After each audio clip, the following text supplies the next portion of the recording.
découvrir la Chine ou mieux la connaître, direction le site internet de Radio Chine International.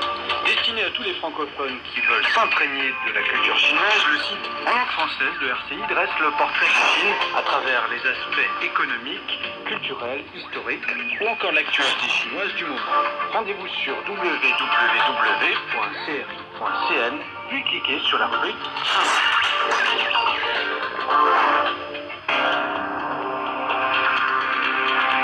Tour d'horizon, l'actualité chinoise et internationale.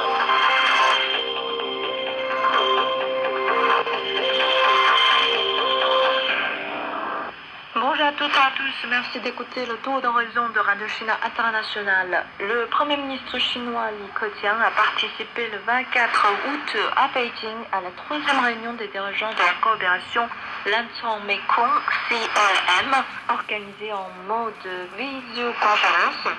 Dans son discours, le Premier ministre chinois a fait une série de propositions visant à promouvoir la coopération dans la région et à réaliser un développement en commun. Inspiré par les propositions chinoises, la déclaration de Vientiane, publiée à l'issue de la visioconférence, a annoncé le renforcement des partenariats sur les plans politiques, sécuritaires, économiques et de développement durable.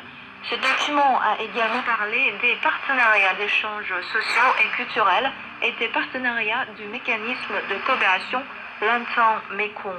Cette conférence insuffle des nouvelles énergies dans la coopération régionale et montre le chemin à suivre pour la construction d'une communauté de destin des pays riverains du Lancang-Mekong dans l'ère post-épidémie. Portant des noms différents, le Lancang et le Mekong renvoient au même fleuve.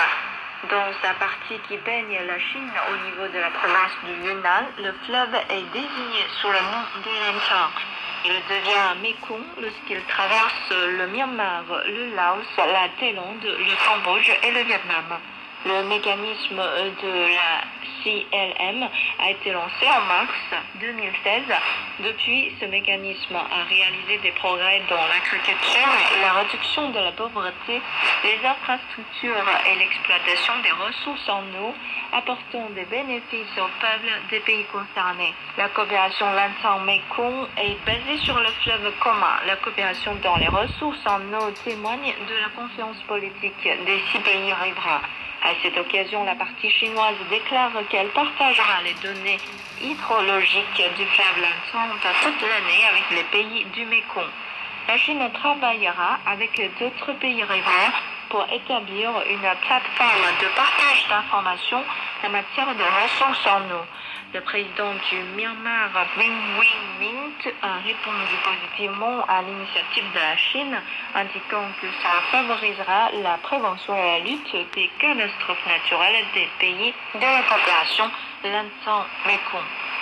La réunion a également évoqué plusieurs autres questions d'intérêt commun telles que la promotion du commerce, la connectivité, la stabilisation des chaînes industrielles et d'approvisionnement dans la région.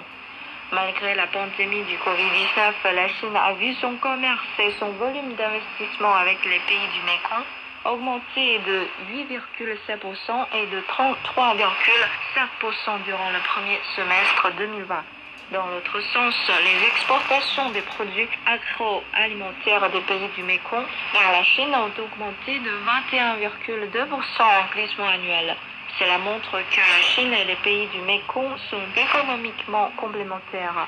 Dans le contexte de la propagation de l'épidémie du Covid-19, la Chine appelle les États de la région du Lancang-Mekong à un renforcement de la coopération en matière de la santé publique.